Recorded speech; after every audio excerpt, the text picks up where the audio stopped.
Welcome back guys. আমরা আমাদের second যেই স্প্রিন্টটা ছিল সেটাও মোটামুটি শেষ করতে পেরেছি, কিন্তু সেখানে ছোট ছোট কিছু প্রজেক্ট ছিল, সেই প্রজেক্টটা আমরা করিনি। সেই প্রজেক্টটা আমরা সোয়াপ করেছি গেটিং স্টার্টেড উইথ গিটের সাথে। ঠিক আছে, প্রজেক্টটা এখানে দিয়ে গেটিং স্টার্টেড উইথ গেট এখানে দিয়ে দিয়েছি। কেন এটা করা হলো? তার কারণ হচ্ছে প্রজেক্ট করার জন্য আমাদের গিট সম্পর্কে বেসিক কিছু নলেজের দরকার ছিল। গিট, টার্মিনাল, এগুলো সম্পর্কে বেসিক একটা নলেজ যদি আমাদের না থাকে তাহলে আমরা প্রজেক্ট করতে পারবো না। আর পরবর্তী 2টা সপ্তাহ আমাদের প্রজেক্ট করতে করতেই চলে যাবে। এই প্রথম 7 দিন, দ্বিতীয় 7 দিন, অর্থাৎ পুরো 15 দিন আমাদের প্রজেক্ট করতে করতেই যাবে। দ্যাটস ওয়াই আমি কি করেছি, একটু সোয়াপ করেছি। এটা আসলে মেজর কোনো ইস্যু না। এখন এই উইকে আমাদের কাজ হচ্ছে একটা প্রজেক্ট তৈরি করা, এবং যেই প্রজেক্ট তৈরি করতে গিয়ে মোটামুটি এখানে যে বিষয়বস্তুগুলো আছে সেই বিষয়বস্তুগুলো সবই কভার হয়ে যাবে।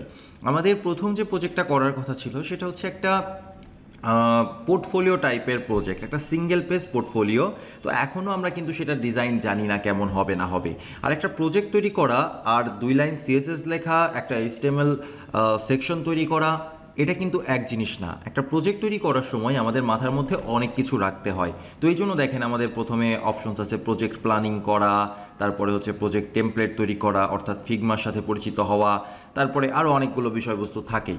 তো প্রথম কাজ হচ্ছে একটা প্রজেক্টের জন্য প্ল্যানিং। একটা পারফেক্ট প্ল্যানিংই পারে একটা প্রজেক্টকে নির্দিষ্ট টাইমের মধ্যে কমপ্লিট করতে সুন্দরভাবে।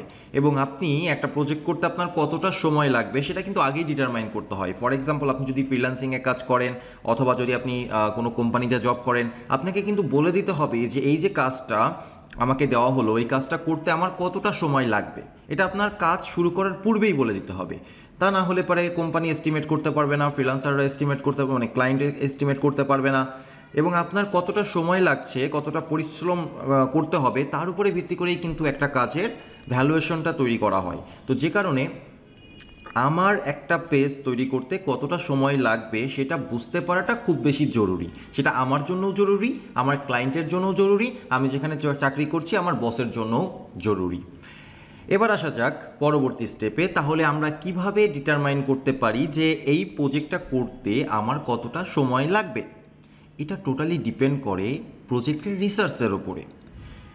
এখন আপনার প্রজেক্টে কি কি সেকশন আছে, আপনি কিভাবে প্রজেক্টটা তৈরি করার প্ল্যান করছেন, কয়টা মূল সেকশন, সেই সেকশনের ভিতরে কমপ্লিকেটেড কী কী কাজ আছে, সব কিছুকে একটা জায়গায় লিস্ট করার পরেই আপনি বলতে পারবেন যে আচ্ছা, এখানে একটা ছোট নেভিগেশন বার আছে, এই নেভিগেশন বারটা তৈরি করতে আমার সর্বোচ্চ গেলে 30 মিনিট লাগবে, বা আরও পারফেক্টলি রেসপন্সিভ ওয়েতে করতে গেলে আমার 2 ঘন্টা সময় লাগবে, পারফেক্টলি পিক্সেল পারফেক্টভাবে কাজ করতে চাইলে। তারপরে এই যে এখানে যেই বক্সগুলো দেখা যাচ্ছে সেকশনগুলো, এই সেকশনটা আমি পিক্সেল পারফেক্টভাবে করতে চাইলে আমার দেখা যাচ্ছে 1 ঘন্টা সময় লাগবে কি 30 মিনিট সময় লাগবে। তো আপনি একটা এস্টিমেট করে ফেললেন যে আপনার কতগুলো সেকশন আছে এবং কতগুলো সেকশনে আমার কতটা করে সময় যাবে, তার উপরে ভিত্তি করে আপনি একটা এস্টিমেট করতে পারেন। এস্টিমেট যে সবসময় পারফেক্ট হতে হবে, 100% পারফেক্ট হতে হবে এমন কোথাও লেখা নেই। বরঞ্চ আপনি একটা 19-20 হতে পারে। আপনি এমন একটা আইডিয়া করলেন যে আচ্ছা, আমার এই সাইটটা বানাইতে ডিজাইন করতে 20 ঘন্টা সময় লাগবে, তাহলে 20 ঘন্টা, এদিকে 18 ঘন্টাও লাগতে পারে, ওদিকে 22 ঘন্টা 25 ঘন্টাও লাগতে পারে। কিন্তু এমনটা না যে আপনি 20 ঘন্টা এস্টিমেট করলেন আর আপনার লেগে গেল 50 ঘন্টা বা 60 ঘন্টা, তাহলে কিন্তু আবার ব্যাপারটা ঠিক হবে না, তাই না? এই হচ্ছে কনসেপ্ট। তো এই প্রজেক্ট প্ল্যানিং করার জন্য আমাদের অনেকগুলো সফটওয়্যারের প্রয়োজন হয়। আবার সফটওয়্যার বাদেও যদি আপনি চান যে না, আমি কোনো সফটওয়্যার ব্যবহার করব না, খাতা কলমে লিখে লিখে প্রজেক্ট ম্যানেজ করব, ইটস পসিবল। এটা পূর্বে তাই করা হতো। প্রজেক্ট ম্যানেজমেন্টের কনসেপ্টটা কিন্তু আজকে নতুন আসেনি, এটা বছরের পর বছর ধরে মার্কেটে রয়েছে প্রজেক্ট ম্যানেজমেন্টের কথাবার্তা। সবাই চায় যে প্রজেক্টটা অর্গানাইজড ওয়েতে তৈরি করা, এবং কতটুকু কাজ করলাম, কতটুকু প্রোগ্রেস হলো, তার একটা ট্র্যাক রেকর্ড থাকা, মনিটরিং যেন পারফেক্টলি করা যায়, সেই সব বিষয়বস্তুর জন্য অনেক বিষয়বস্তু থাকে। তো এখন আপনার দরকার প্রজেক্টটাকে সুন্দরভাবে তৈরি করা, তাই না? তো প্রজেক্ট ম্যানেজ করার জন্য আপনি কিছু টুলস ব্যবহার করতে পারেন। প্রথম টুলস হিসাবে আমি বলবো যে ট্রেলোর মাধ্যমে কিন্তু আমরা প্রজেক্টই ম্যানেজ করছি। যেখানে আমাদের যেই মাইলস্টোনগুলো আমরা ম্যানেজ করছি, স্প্রিন্টগুলো আমরা ম্যানেজ করছি, এগুলো কিন্তু end of the day project manage করাই হচ্ছে। যে আমাদের একটা নির্দিষ্ট টাইম আছে, এই টাইমের মধ্যে আমাদের পড়াশোনা শেষ করতে হবে, তাহলে আমার কি কি লাগবে। তো এই জন্য এটাও কিন্তু কাইন্ড অফ কি হচ্ছে, এটাও হচ্ছে কাইন্ড অফ আপনার প্রজেক্ট ম্যানেজমেন্ট হচ্ছে। এখন এই প্রজেক্ট ম্যানেজমেন্টের সেম নলেজটাই আমরা কি করতে পারি, একটা প্রজেক্ট তৈরি করার সময়ও ব্যবহার করতে পারি। ইন দ্যাট কেস আমাদের আরও কিছু সফটওয়্যারের অল্টারনেট আছে। যেমন আরও একটা ফ্রি সফটওয়্যার আমি বলবো, সেটা হচ্ছে আসানা। এটা একটা খুব সুন্দর ফ্রি সফটওয়্যার। এই সফটওয়্যারটা ব্যবহার করে আপনি অসাম লেভেলের প্রজেক্ট ম্যানেজ করতে পারবেন এবং এটা টিম কোলাবোরেশন করার জন্যও কিন্তু পারফেক্ট। এখন একটা বিষয় হচ্ছে যে কেন আমরা সফটওয়্যার ব্যবহার করেই প্রজেক্ট ম্যানেজ করব, কারণ আমরা অনলাইনে কাজ করছি, প্রথমত কম্পিউটারে কাজ করছি, আমার টিম মেম্বার একসাথে কাজ করবে আমার সাথে। তো টিম মেম্বার তো আমার রুমের ভেতরে নাও থাকতে পারে, আমার টিম মেম্বার দেখা যাচ্ছে আমেরিকায় থাকলো আর আমি থাকলাম বাংলাদেশে, হয় কিন্তু এরকম আমরা করছি রেগুলার বেসিস। আপনি ফ্রিল্যান্সিং করলেও তাই হবে, রিমোট জব করলেও তাই হবে। তো এখন আপনার বাসায় লেখা কাগজের ভেতরে যে প্রজেক্টটা ম্যানেজ করলেন, সেই প্রজেক্ট ম্যানেজমেন্ট আপনার আমেরিকায় বসে থাকা কলিগ কীভাবে বুঝবে? বোঝা পসিবল না। ইন দ্যাট কেস কী করতে হবে? ইন দ্যাট কেস এমন একটা সিস্টেম দরকার হবে যেই সিস্টেমে আপনি এখানে বসে কোনো কিছু আপডেট করলেন, আমেরিকায় বসে একজন আপডেটটা দেখতে পারলো, ইউরোপে বসে একজন আপডেটটা দেখতে পারলো, এবং সাথে সাথে সিঙ্ক হলো, সবাই আমরা ব্যাপারগুলো চেঞ্জগুলো দেখতে পারলাম এবং একসাথে একটা প্রজেক্টে কন্ট্রিবিউট করতে পারলাম। That is the concept. তো এই কনসেপ্টের জন্য আমাদের ডিজিটাল কোনো প্রজেক্ট ম্যানেজমেন্ট সফটওয়্যারের দরকার। তো ইন দ্যাট কেস আপনি আসানা চুজ করতে পারেন, আরও আছে হচ্ছে ক্লিকআপ নামের একটা টুলস আছে, এটাও মোটামুটি ফ্রি। এই টুলসটা আপনি ব্যবহার করতে পারেন। এটা কতজনের জন্য ফ্রি আমার মনে নাই, তবে এর একটা ফ্রি টিয়ার আছে যে free for ever, 100 megabyte storage দিবে, আনলিমিটেড টাস্ক। ওকে, সো মোটামুটি আপনি নিজের প্রজেক্ট ম্যানেজ করার জন্য অবশ্যই এটা ব্যবহার করতে পারেন। বাট যখন আপনি টিমের অনুযায়ী কাজ করবেন, টিমের সাথে কাজ করবেন, তখন কিন্তু আর ফ্রি ভার্সনে পারফেক্টলি কাজ করতে পারবেন না। তো আপাতত যখন নিজে নিজে কাজ করছেন তখন শিখে ফেলে পরবর্তীতে যখন কোম্পানির সাথে কাজ করবেন তখন কী করলেন, তখন তো তারাই আপনার জন্য পে করবে। এই টিম প্রজেক্ট ম্যানেজমেন্ট সফটওয়্যারের জন্য কোম্পানিই পে করে, এটা ইন্ডিভিজুয়াল ফ্রিল্যান্সারকে বা কোনো ইন্ডিভিজুয়াল চাকরিজীবীকে কখনোই পে করতে হয় না, এটা কোম্পানির দায়িত্ব। হ্যাঁ, আর যদি আপনি ইনিশিয়ালি একটা ফ্রি সফটওয়্যার যেখানে কোলাবোরেট করার অপশন আছে এরকম সফটওয়্যার খুঁজে থাকেন, তাহলে আমার দেখা one of the best software হচ্ছে আসানা। এটা আপনি চুজ করতে পারেন। এছাড়া আর একটা বিষয় বলি, সেটা হচ্ছে আমাদের কিন্তু এত টুলসের দরকার নেই। আসানা বা monday.com বা হচ্ছে ক্লিকআপ, ট্রেলো, এগুলো দরকার নেই। জিরা, এগুলো বাদেও আরেকটা টুলস আছে, জিরাও আপনারা ব্যবহার করতে পারেন। জিরা অ্যাজাইল মেথোডোলজি ব্যবহার করে যেই টুলসটা আছে সেটা হচ্ছে জিরা। এটা হচ্ছে দুনিয়ার one of the best software, যেই সফটওয়্যারটার মাধ্যমে আপনি স্ক্রাম যেই ওয়েতে আমরা আসলে এখন শিখছি, সেই ওয়েটার মাধ্যমে আমরা প্রজেক্ট প্ল্যানিং এবং ম্যানেজমেন্ট করতে পারি। ঠিক আছে, এটা হচ্ছে জিরা। আর আরেকটা বিষয় হচ্ছে আপনারা গিট ব্যবহার করে, গিটের সাথেও কিন্তু প্রজেক্ট ম্যানেজমেন্ট সফটওয়্যার আছে, সেটা ব্যবহার করতে পারেন। আপনি যখনই একটা রিপোজিটরি ওপেন করবেন, সেই রিপোজিটরির আন্ডারে কিন্তু আপনি দেখবেন যে কোড আছে, চেঞ্জেস আছে, অনেক কিছু আছে, তার ভিতরে একটা জায়গা আছে হচ্ছে প্রজেক্ট। ওখান থেকেও আপনি প্রজেক্ট ক্রিয়েট করতে পারবেন, মাল্টিপল প্রজেক্ট ক্রিয়েট করে মাল্টিপল প্রজেক্ট ম্যানেজ করতে পারবেন। ঠিক আছে, এটাও খুব সহজ একটা সিস্টেম এবং এটা আপাতত ফ্রি, এটা নিয়ে আপনাদের চিন্তা করতে হচ্ছে না। তো এবার এই যে এরকম চেহারা দেখাবে, এবং এই গিটের সফটওয়্যারের সাথে সাথে গিটের ডিফল্ট প্রজেক্ট ম্যানেজমেন্ট টুলসটাকে ব্যবহার করে আরও কিছু সফটওয়্যার আছে যারা আপনার কি করতে পারে, যারা হচ্ছে আপনার এক্সট্রা কিছু ফ্যাসিলিটিস প্রোভাইড করতে পারে। এরকম কিছু টুলস আছে, কোড ট্রি, জেন হাব, স্টেল, জিউব। এই সফটওয়্যারসগুলো কিন্তু আবার খুবই কিউট। আমি জেন হাব পার্সোনালি খুবই পছন্দ করি। তো আপনারা আপনাদের মন মতো যে কোনো টুলস ব্যবহার করতে পারেন, হোয়াট এভার ইউ লাইক। এটা এমনটা না যে আপনাকে এটাই করতে হবে। প্রজেক্ট ম্যানেজমেন্ট টুলস ব্যবহার করার ক্ষেত্রে আপনার সম্পূর্ণ ফ্লেক্সিবিলিটি আছে, আপনার যেটা মন চাবে আপনি সেটাই ব্যবহার করতে পারবেন, কোনো সমস্যা নেই। আচ্ছা, প্রজেক্ট ম্যানেজমেন্ট সফটওয়্যার চলে গেল। প্রজেক্ট ম্যানেজমেন্ট সফটওয়্যারে আমরা কি লিখব? প্রজেক্ট ম্যানেজমেন্ট সফটওয়্যারে আমরা লিখব যে আমাদের প্রজেক্টে কি কি কাজ করতে হবে। ও আর একটা টুলসের কথা আমি বলতে ভুলে গিয়েছি, সেটা হচ্ছে নোশন কিন্তু আসলে প্রজেক্ট ম্যানেজমেন্ট টুলস না। নোশন হচ্ছে একটা সিম্পল নোট টেকিং টুলস, কিন্তু এটা মাল্টিপারপাস কাজে ব্যবহার করা যায়। আপনি এখানে প্রজেক্ট ম্যানেজমেন্ট করতে পারেন, এখানে আপনি সব কিছুই করতে পারেন, কোলাবোরেট করতে পারেন, সব কিছুই করতে পারেন। যেমন আমি এখন একটা কোম্পানির সাথে কোলাব করতেছি, তারা কিছু প্রবলেম আমাকে দিয়েছে, সেটাই আমি এখানে ওপেন হয়েছে আর কি। সো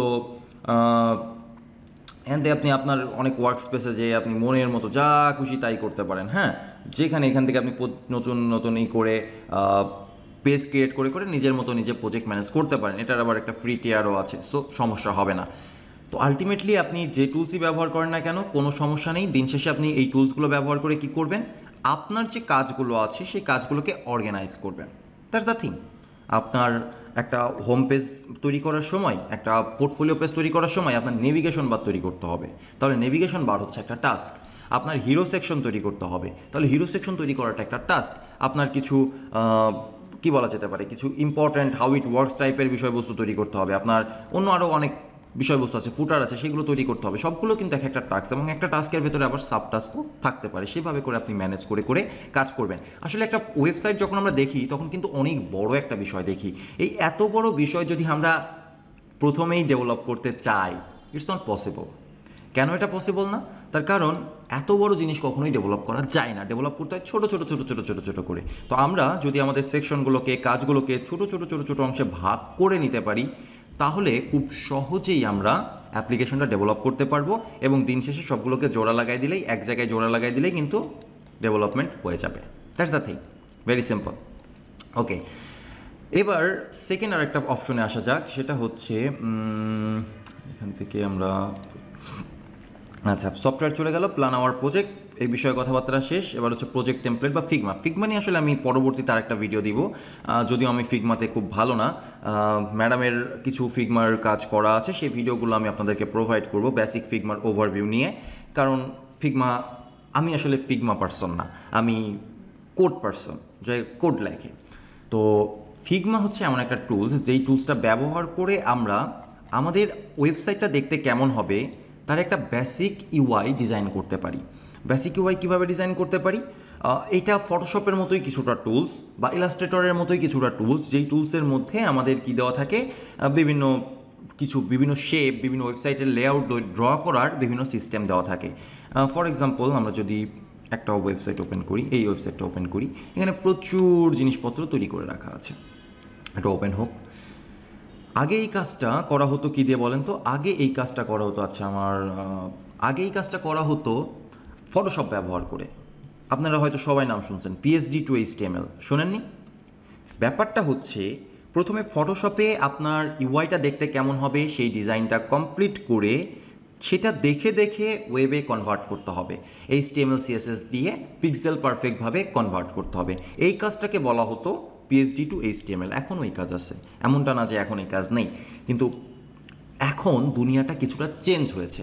এখন আগের মতো ওই স্ট্যাটিক সাইটের থেকে অনেক ফাংশনাল অ্যাপ্লিকেশন এসছে বাজারে, যে কারণে শুধুমাত্র ওয়েবসাইট দেখতে কেমন হবে সেটার থেকে ইম্পর্ট্যান্ট বিষয় হচ্ছে ওয়েবসাইটটা কাজ কীভাবে করবে সেটাও যদি সিমুলেট করা যায়। এই কারণে কিছু টুলস বাজারে এসছে, যেমন হচ্ছে অ্যাডোবি XD, ফিগমা, স্কেচ, তারপরে আরও অনেক কিছু আছে, আমার অত মনে নেই, ইনভিশন, আরও অনেক কিছু আছে যেগুলো আমার মনে নেই। তো সেই টুলসগুলো ব্যবহার করা হয় ইউআই ডিজাইন এবং প্রোটোটাইপিংয়ের জন্য। ইউআই ইউএক্সের নাম তো আপনারা সবাই শুনছেন। তো ইউআই ইউএক্স যারা ডিজাইন করে তারা মূলত ওই ফটোশপ বা ইলাস্ট্রেটর আজকাল আর ব্যবহার করে না, যদিও ফটোশপ বা ইলাস্ট্রেটরে সব কিছুই করা সম্ভব, অনেক ফিচার রিচ টুলস সেগুলো, কিন্তু স্পেসিফিকভাবে এই ধরনের কাজগুলো করার জন্যই কিছু সফটওয়্যার তৈরি হয়েছে, যেমন ফিগমা, XD।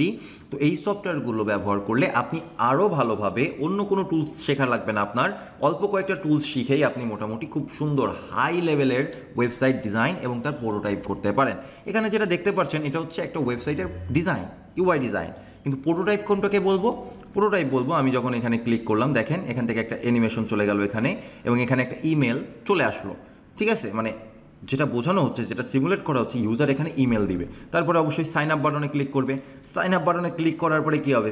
সার্ভারে একটা রিকোয়েস্ট যাবে, সার্ভার ভেরিফিকেশন করার জন্য কোনো কোড পাঠাবে ইমেলে অথবা ফোনে, তো সেই পেজটা আসবে না? দেখেন এখানে সেই পেজ আসছে, এখানে ক্লিক করলাম, দেখা যাচ্ছে ফর এক্সাম্পল আমার কোড হচ্ছে এইটা, পুরোপুরি অ্যাপ্লিকেশনের মতো সিমুলেট করা হচ্ছে। এবার আমি ভেরিফাই বাটনে ক্লিক করলাম, এবার আমার ভেরিফাই হয়ে গেল। ভেরিফাই হয়ে গেলে কী হবে? ভেরিফাই হয়ে গেলে এইরকম একটা পেজ আসবে, যেই পেজে গিয়ে আমাকে নাম, first name, last name, email, password, এই সব কিছু দিতে হবে। সো আমি এখানে ক্লিক করলাম, ফার্স্ট নেম আসলো, লাস্ট নেম আসলো, এখানে পাসওয়ার্ডে ক্লিক করলাম, এইবার আসলো হচ্ছে কনফার্ম পাসওয়ার্ড। দেখেন সব কিছু কিন্তু এক এক এক এক করে ফিল আপ হয়ে গেল। হ্যাঁ, আমি কিন্তু টাচ করে কোনো কিছু ফিল আপ করিনি। এই যে অটোমেটিক্যালি ব্যাপারটা ঘটলো, এটা কি বলা হচ্ছে? প্রোটোটাইপিং। তারপর আমি নেক্সট বাটনে ক্লিক করলাম। এবার আরও কিছু ইনফরমেশন এখানে আছে যেগুলো আমাকে ফুলফিল করতে হবে। সো প্রথমে এখানে কোম্পানি নাম দিতে হবে, এবার এখান থেকে কিছু জিনিস সিলেক্ট করতে হবে। তো আরও কিছু সিলেক্ট করলাম, ফর এক্সাম্পল এগুলো সিলেক্ট করলাম, এখানে আমি ক্লিক করলাম। ঠিক আছে, এখানে আমি ক্লিক করলাম, তারপরে এখানে আমি ক্লিক করলাম। আমি এগুলো সব হচ্ছে সিলেক্ট, এগুলো হচ্ছে আপনি স্লাইডার টাইপের, এখান থেকে ধরে নিয়ে স্লাইড করতে পারবেন। তো স্লাইডার তো 100% এখানে বোঝানো সম্ভব না, তাই আমরা এইভাবে করে দেখাচ্ছি যে ওকে। সো আমি এইভাবে কাজ করলাম, করার পরে নেক্সট বাটনে ক্লিক করলাম। নেক্সট বাটনে ক্লিক করলে অন্য একটা পেজ চলে আসবে। দেখেন অন্য একটা পেজ চলে এসছে আমার এখানে, তাই না? তো এবার দেখেন হচ্ছে এখান থেকে আমি এটা সিলেক্ট করলাম, আর কিছু সিলেক্ট করা আছে। ওকে, সো সিলেক্ট করলাম, নেক্সট বাটনে আর কাজ করতেছে না। সো যতটুকু করা আছে ততটুকু পারফেক্টলি কাজ করছে, এটা নিয়ে আর কোনো সন্দেহ নেই। আমার বিশ্বাস যে আপনারা প্রোটোটাইপিংয়ের যে কনসেপ্টটা, সেই কনসেপ্টটা বুঝতে পারছেন। তো এই কারণে আজকালকার দুনিয়াতে এই আগের মতো ইউআই ডিজাইনের এটা ব্যবহার করা হয় না, এখন ব্যবহার করা হয় প্রোটোটাইপিং টুলস, ফিগমার মতো টুলস। ফিগমা কেন, অ্যাডোবি এক্সডি না কেন? অ্যাডোবি এক্সডি থেকে ফিগমার ফিচার্স এবং ইউজার এক্সপিরিয়েন্সটা একটু বেশি ভালো, এবং ফিগমা ফ্রিতে যে সাপোর্টটা দেয় অ্যাডোবি এক্সডি ফ্রিতে ওই সাপোর্টটা কখনোই দেয় না, যে কারণে আমি পার্সোনালি ফিগমার ফ্যান। যদিও আমার ফিগমার প্রো অ্যাকাউন্ট ব্যবহার করা হচ্ছে, তো it doesn't matter pro account ব্যবহার করেন আর ফ্রি অ্যাকাউন্ট ব্যবহার করেন, আপনি ফিগমা ব্যবহার করলে ফ্রি ভার্সনেই অনেক ভালো একটা সাপোর্ট পাবেন সব সময়।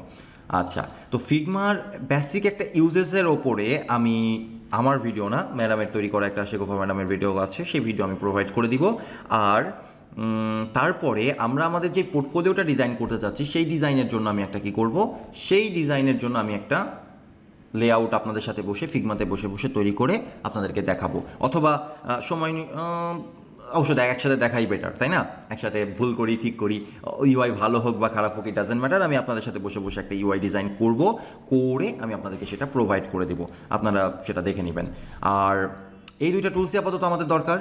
আর প্রজেক্ট ম্যানেজ করার জন্য গিট কীভাবে ব্যবহার করব, কীভাবে অ্যাসেট ম্যানেজ করব, কীভাবে ডিজাইন সিস্টেম করব, কালার টালার নিয়ে কীভাবে কাজ করব, কীভাবে আইকনস ম্যানেজ করব, এই সব কিছুই আমরা শিখব, নাথিং টু ওয়ারি, সব কিছুই আমরা শিখব আস্তে আস্তে যখন আমরা প্রজেক্টটা শুরু করব। প্রথমে আমরা কি করতে চাচ্ছি সেই বিষয়ে একটা ক্লিয়ার ভিশন আমাদের থাকা দরকার, তাই না? তো সেই ক্লিয়ার ভিশনটাকে তৈরি করি, তারপরে আমরা বাকি বিষয়গুলো নিয়ে আলোচনা করব। তাহলে আজকের ভিডিও এই পর্যন্তই, দেখা হচ্ছে পরবর্তী লেকচারে। আপনাদেরকে ফিগমার লেকচারটা দিয়ে দেওয়া হবে, আপনারা ফিগমাটা একটু এক্সপ্লোর করার চেষ্টা করেন, কারণ আমরা ফিগমাতেই আমাদের ইউআইগুলো ডিজাইন করব। ধন্যবাদ সবাইকে।